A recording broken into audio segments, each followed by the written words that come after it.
I've been waiting 60 years to come here. Talk about religious experience. That is exactly. So here's what's up, man? One coach to another, man. Yeah. That was fun. It was really fun. I've been waiting 60 years to come here. Talk about religious experience.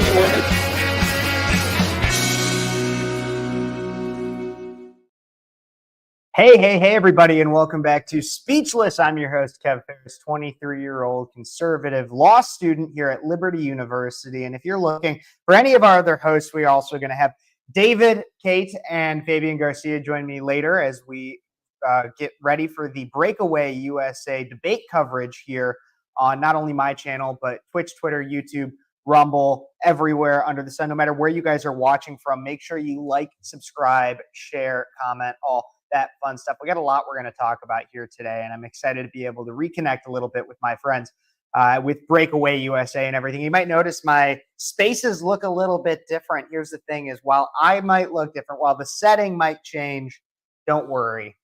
The conservative values will always stay the same. We're going to be right here tonight covering all the debate coverage. And so if you want to make sure you don't miss a minute of the debate, like I said, don't forget to like this video, subscribe to the channel, comment what you think, share it with your friends. We're going to have a lot of fun here tonight. As I mentioned earlier, David will be joining us. Fabian will be joining us to talk a little bit more about what's been going on in this race before the debate, so we can really talk about what we're going to expect here tonight from J.D. Vance and Tim Walz. J.D. Vance being obviously Trump's running mate, Tim Walz being Kamala Harris's, and we're going to talk about them, what we can expect, who we expect to win, what we kind of think their issues might be. As you might have seen at the very beginning of this, you saw Tim Walz at the football game, at the Minnesota-Michigan football game this week. He got a big hug from the coach, saying, "From one coach to another, it's so great to have you here. It's such a pleasure." Yeah, you're going to see things like that. That is what Tim Walz is going to do. And like I said, I'll talk about it more with David and Fabian soon. But that is what you are going to see. You are going to see Tim Walz try to frame himself as this small town teacher and coach, and not like the shill for China, the CCP, the establishment, and a globalist government that he really is. On the other hand, you'll also have J.D. Vance. J.D. Vance, a Yale law graduate who came up from practically nothing, now being a vice presidential candidate after serving just 2 years in the Senate. Stark contrast, despite the two men framing themselves very comparably. And you'll see that tonight. But in the event that you've been following my channel and you've been wondering, hey, Kev, where have you been? Why have you not been streaming? What's been going on? Well, as many of you know, I am a full-time law student here at Liberty University in Lynchburg, Virginia. If you noticed last time when we had the presidential debate just 3 weeks ago, the last time I went live, I was live with the Turning Point USA chapter here at Liberty University. If you have been subscribing to my channel on YouTube and some other various places such as TikTok and Instagram, you might see that I'm interviewing students. I'm out on campus. I'm talking to people with these little lapel mics. What are your thoughts? What's going on this election? What do you think is going to happen? Who are you voting for? And if you want to make sure you see all of those videos, follow me everywhere. Speechless with Kev. I'd love to hear from you guys. But we have a lot more to cover here tonight. As I mentioned at the beginning, we're going to talk about what we've been seeing from these campaigns. We're going to discuss what we really think is going to happen tonight. And I want to make sure you guys are involved. So make sure you guys are commenting. Be in the comment section. Let me know what you guys are thinking through all of this. And to start out, I want to talk a little bit about what we've seen with I wanted to make sure we get to Tim Walz discussing Tim Walz and the Chinese controversy and what's going on there. Everybody, I know that this might seem a little chaotic. Again, as a law student, there's a lot of things that go on. I just had my midterms back on Friday. And I'll tell you, I read 6,000 pages a week. I dive deep into elements of the law that many people who have never been engaged in law school might never even think of. And by this time of night, my brain is fried. And so the fact of the matter is tonight, you will see that this debate begins at 9 p.m. Eastern Standard Time, which is very late for me at this point. But I want to talk about, there's been a controversy coming out about Tim Walz and the Chinese Communist Party. So there's a claim that Walz was in Hong Kong during the Tiananmen Square protests, which is undercut and unearthed by newspaper reports.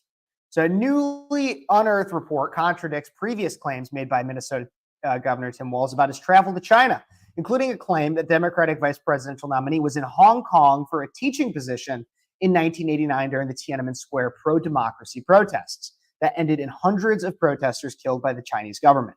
The discrepancy over Walz's relationship to China comes ahead of Tuesday's vice presidential debate in New York, which is tonight, obviously, where Republican allies of J.D. Vance have signaled that the GOP vice presidential nominee may use Walz's history in China to attack his rival. Walz has regularly organized and chaperoned trips to China during his time as a teacher prior to entering politics.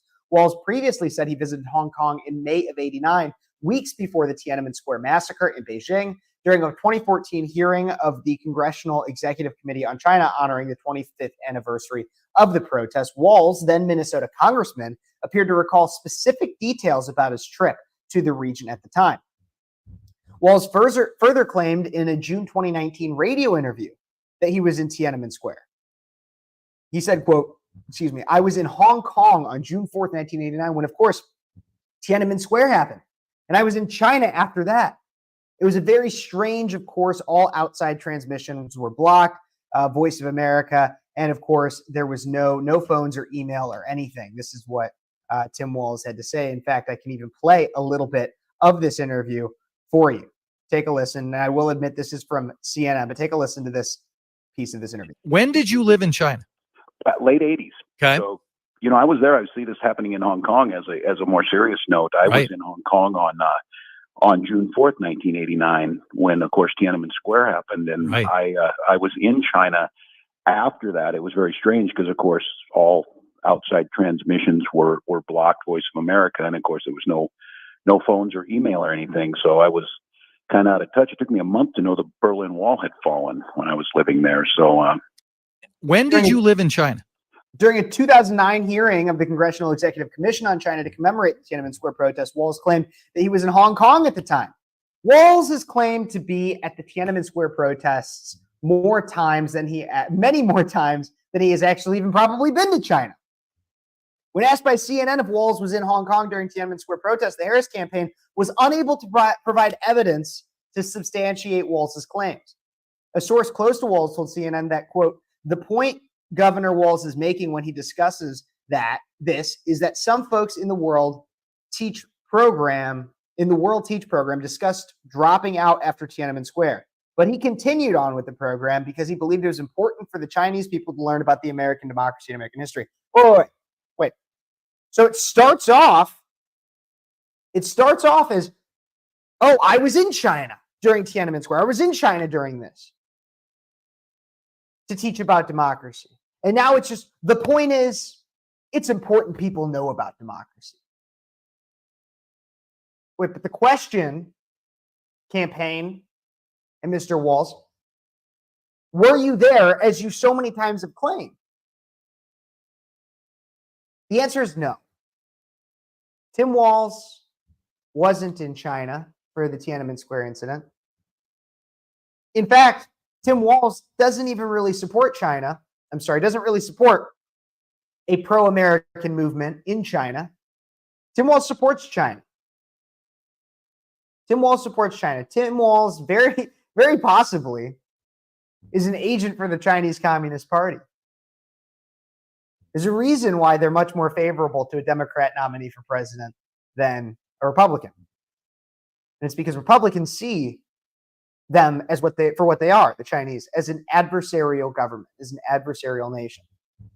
Tim Walz, however, not only has the very possible ability to be a Chinese Communist Party agent, Tim Walz also is just a liar.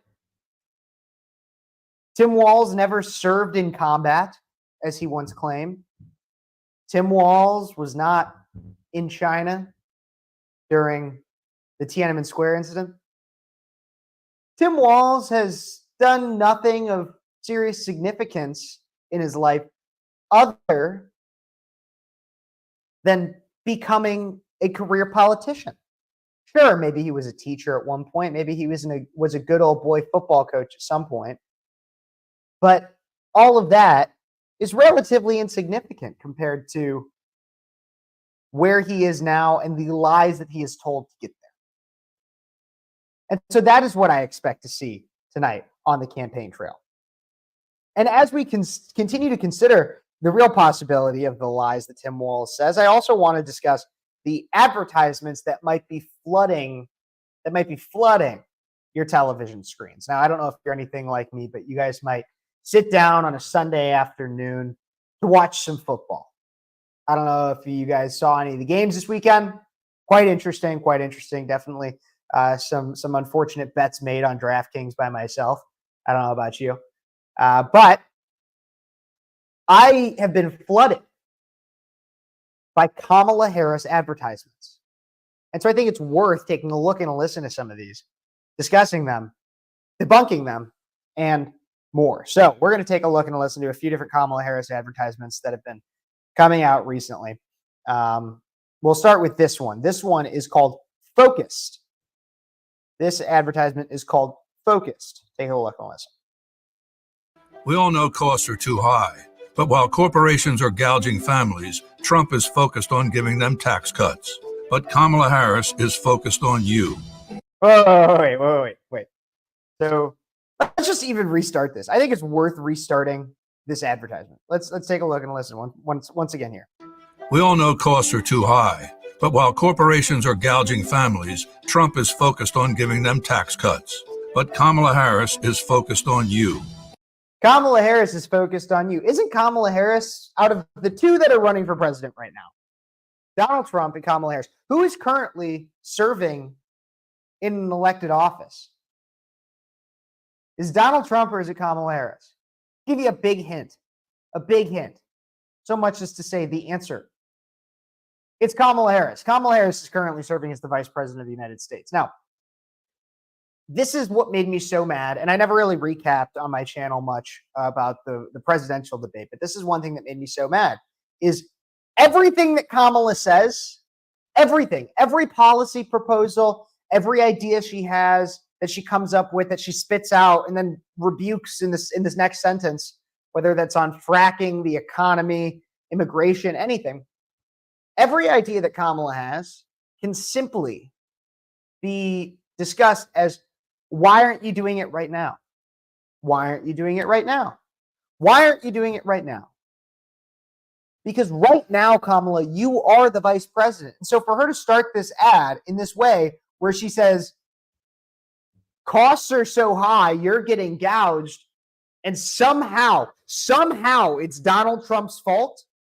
What? It's Donald Trump's fault? Give me a break. Building up the middle class will be a defining goal of my presidency. She'll make groceries more affordable by cracking down on price gouging. And she'll cut housing costs by taking on corporate speculators. Middle-class families build America. We need a leader who has their back. I'm Kamala Harris, and I approve this message. Why aren't you doing it now? Why aren't you doing it now? That's the question that we should all be asking Kamala Harris. Why aren't you doing it now?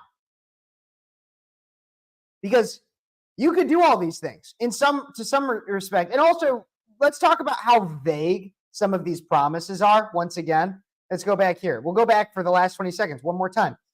How vague some of these promises are. Let's pause at the promises and then actually see what could you do about them. Building up the middle class will be a defining goal of my presidency. Okay, so first question you should ask, why aren't you doing it now? Why aren't you building up the middle class? You have been vice president for the last 4 years. Where's Joe Biden been?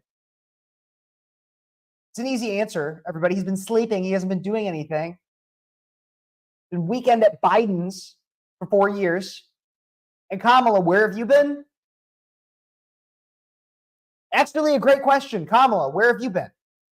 So why aren't you doing it now? Second thing, what does that actually even mean, building up the middle class? Well, then she goes on to tell you with more vague nothings. Here we go. She'll make groceries more affordable by Okay. cracking down on price gouging. What does that even mean? How do you do that? How do you do that? She'll make groceries more affordable. That's the promise. This is the how are you going to do it? By cracking down on price gouging. What does that mean? Okay, so let's also consider the implication of what she's saying right there. Is that her claim is that groceries are expensive because of price gouging. That's also what she's saying, which in and of itself is a dishonest assessment of the current state of affairs. It truly is. It's a dishonest assessment of the current state of affairs and the fact that she is trying to manipulate your mind to believe that the way that we make groceries more affordable is by cracking down on price gouging.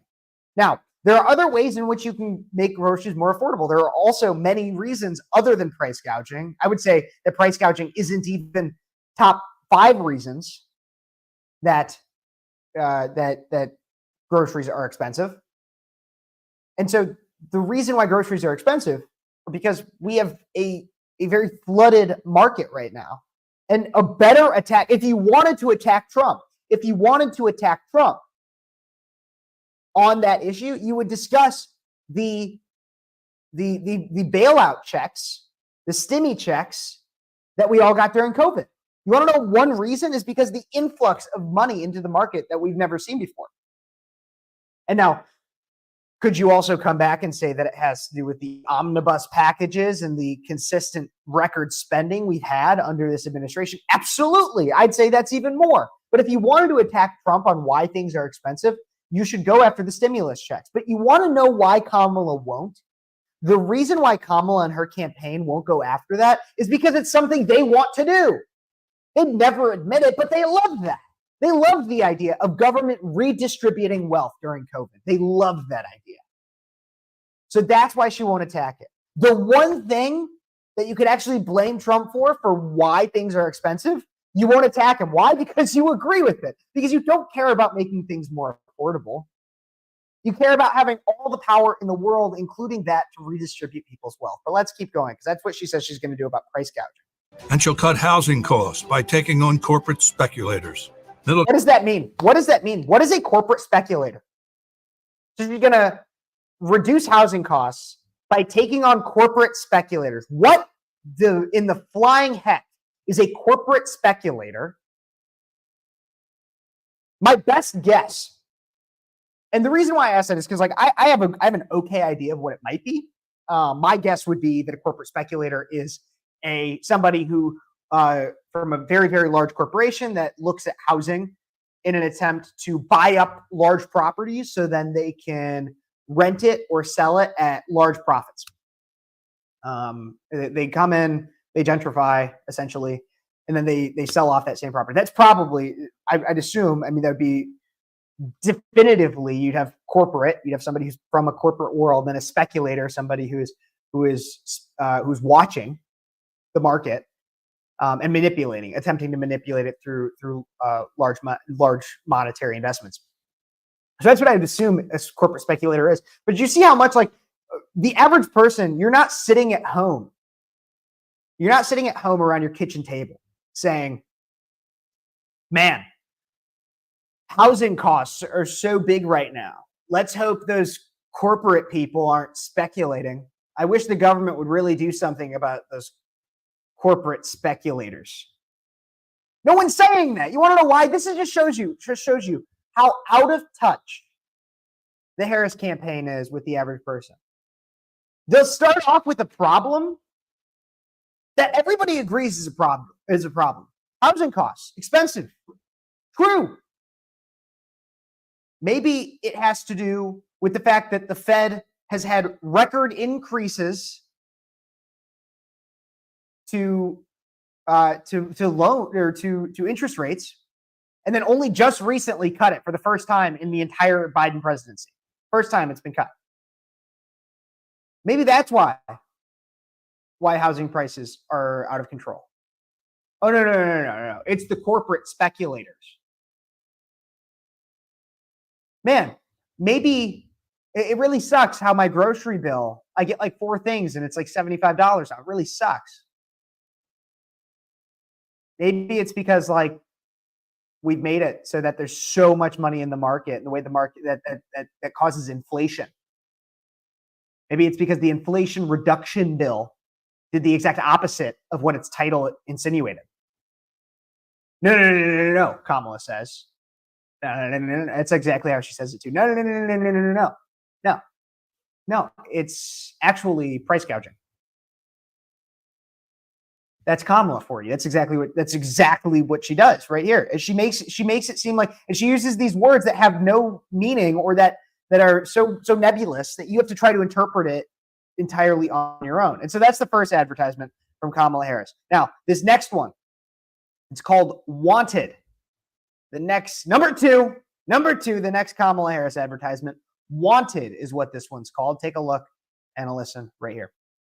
We'll go through it. Very similar. I want to turn to the issue of abortion. For 52 years, they've been trying to get Roe v. Wade into the states. I did a great service in doing it. It took courage to do it. And the Supreme Court had great courage in doing it. I have talked with women around our country.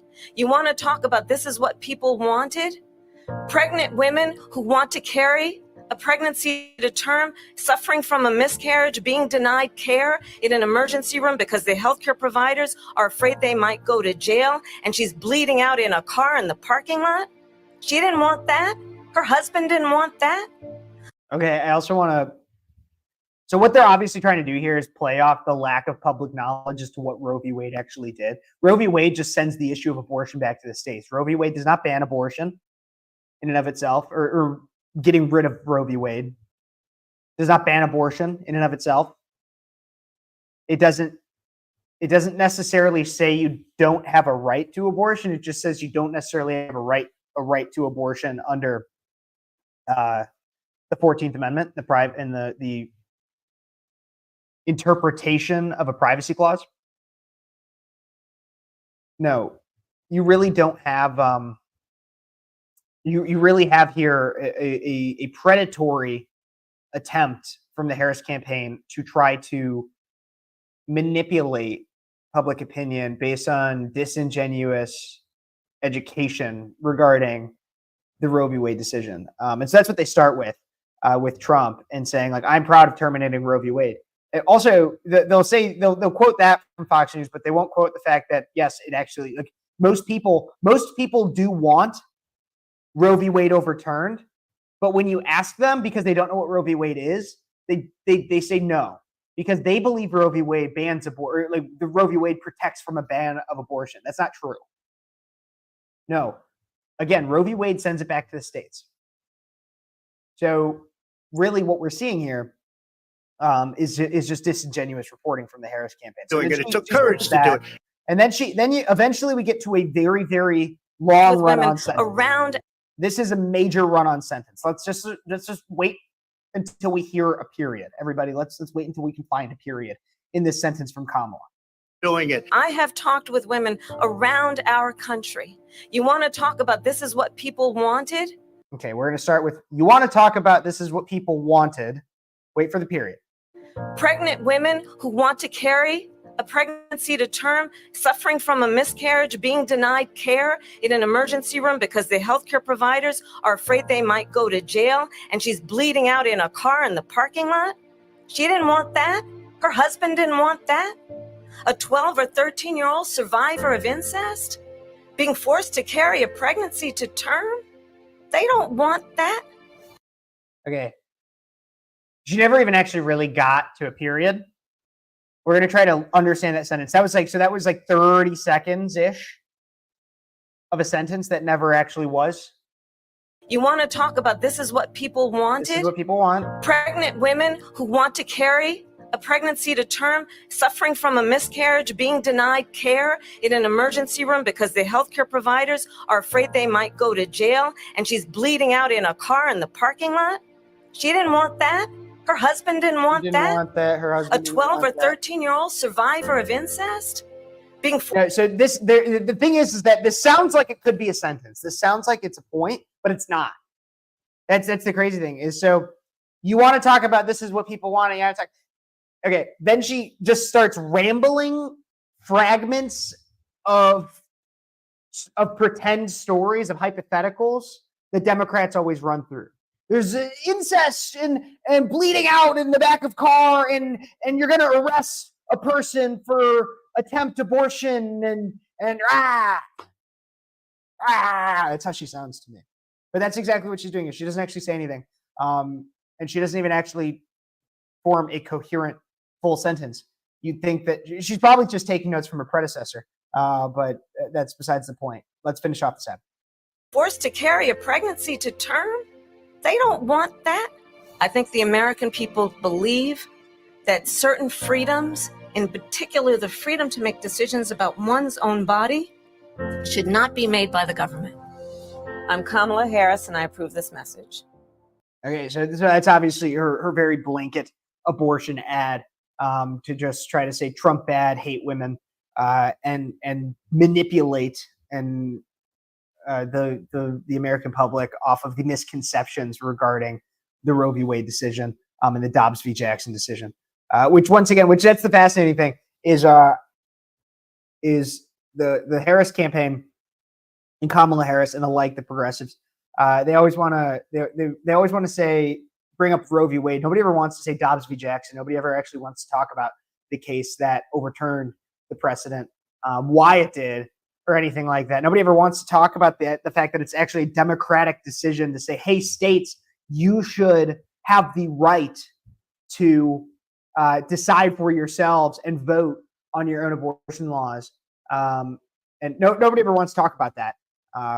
But the Trump campaign is responding to ads like this and attacks like this very simply by avoiding any conversation regarding abortion in general. There are several states currently coming out with abortion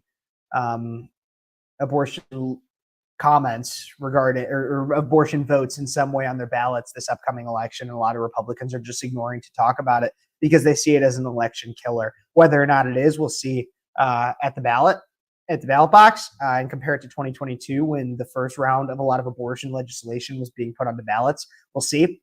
I think that it really depends on on where you are, if you're really asking me. But that's what I would say. And I also love to see the people in the comment section. So don't forget to comment, guys. Let me know what you guys are thinking, what you guys see, everything like that. I'd appreciate it. Keep the comments coming.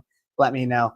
Does she really think it? Maybe she does. Maybe she does. I'll get you your guys' comments. We got some more ads here to talk about. Obviously, the debate will be coming up in just about 23 minutes. I should be having David and Fabian joining me soon to discuss what we're expecting for the debate and helping me make sure we get the live stream all set up for it. But they should be joining me soon. We'll transition this to a Breakaway USA show. Breakaway USA, an amazing organization. So be ready for that, everybody. Now let's get on to this next ad that we have. This is called All Americans. All Americans. This is Kamala Harris once again. Can't wait to hear what stupid crap she says. Here's this. As a prosecutor, I never asked a victim or a witness, are you a Republican or a Democrat? The only thing I ever asked them, are you okay? And that's the kind of president we need right now. Someone who cares about you and is not putting themselves first. I intend to be a president for all Americans and focus on investing right now in you, the American people. And we can chart a new way forward. I'm Kamala Harris, and I approve this message. Okay, a new way forward. A new way forward. That's another, obviously, one of her kind of pitches that she's putting in there. I kind of want to go through this bit by bit once again. Just so I As a prosecutor, I never asked a victim or a witness, are you a Republican or a Democrat? Okay. Yeah, because it probably wasn't pertinent. And so that's the funny thing. So if you were going up to a witness while they were on the stand and you asked the question, are you a Republican or a Democrat? If I was opposing counsel, I guarantee you, I would say objection relevance. Because there wasn't any. So it's a really good soundbite when you don't actually think about it.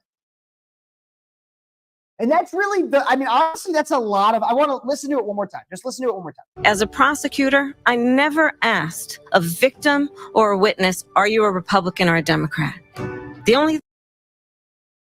It's a really good soundbite.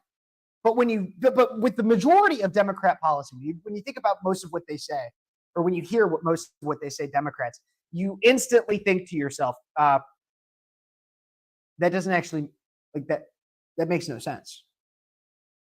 It might sound really, really good in a moment. But then you think about it and you're like, it makes no sense. So when she comes out of the gate saying, when I was a prosecutor, I never asked if a witness or a victim was a Republican or a Democrat.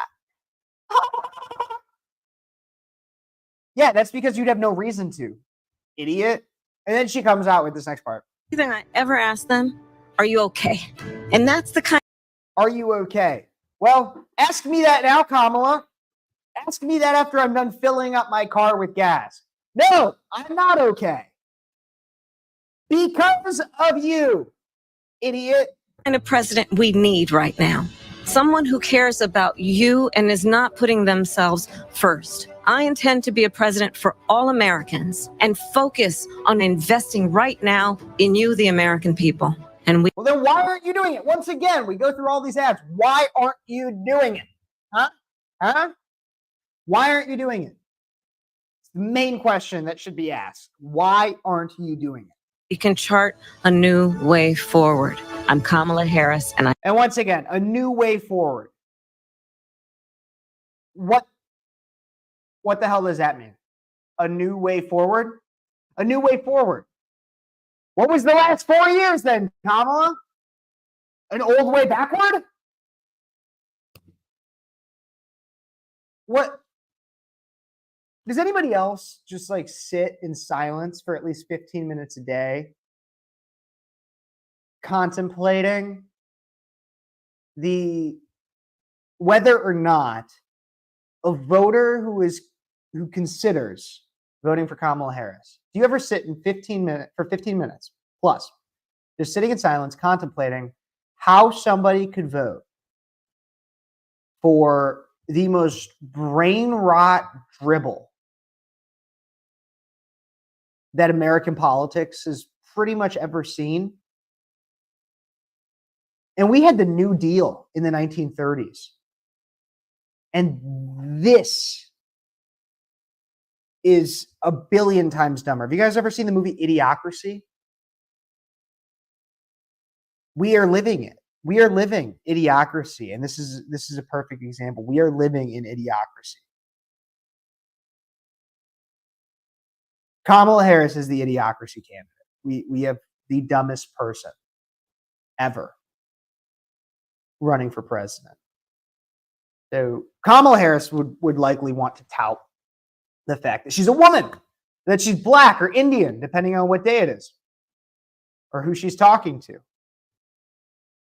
But I think the real honor that should be bestowed upon her is that she is the dumbest person to ever run for president.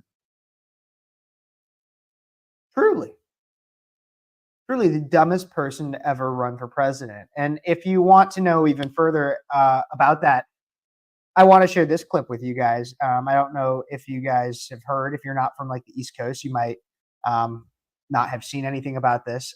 But Kamala Harris, I'm sorry, not Kamala Harris.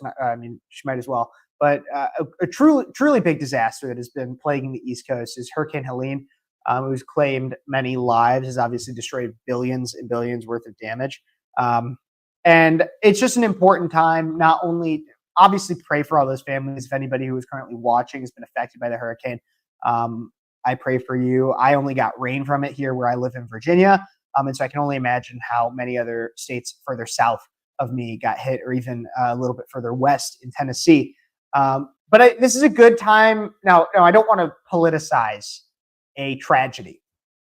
But it does serve as an important time to remind you how presidential candidates would react in times of crisis such as this. Well, Donald Trump showed how he would react. He went down, I think today, if not even yesterday, and helped FEMA hand out water bottles look at damage, things like that. Just a few years ago, this is what Kamala Harris had to say regarding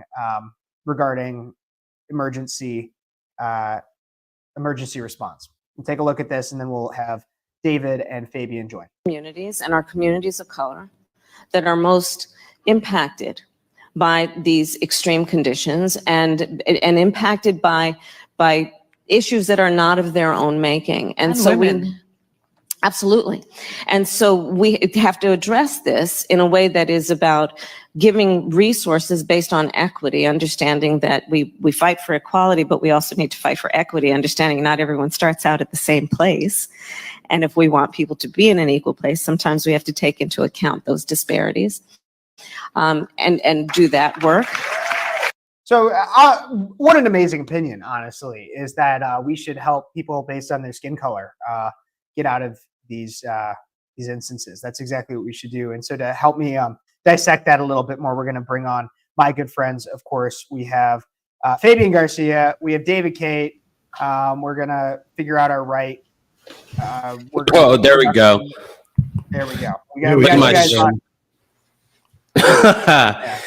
Well, first of all, I have to say I was watching a little bit of that clip, and she absolutely said nothing there. It was a bunch of word salad as always, and I think that the fact that she said more than a word salad during the debate is incredible. But every time I see a clip of her talking anywhere else besides that, she literally sounds horrible. So I would disagree a little bit because I feel like she's a little smarter than we give her credit for. I think she's a very dumb person, but I think she's very intelligent in the way that she speaks about socialism and Marxism.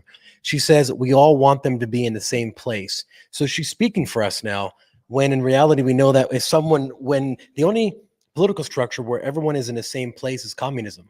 So that's exactly what she's touting right there. And people listening to that may not know better will say, you know what, that actually sounds good. Wait, why can't we all be the exact same?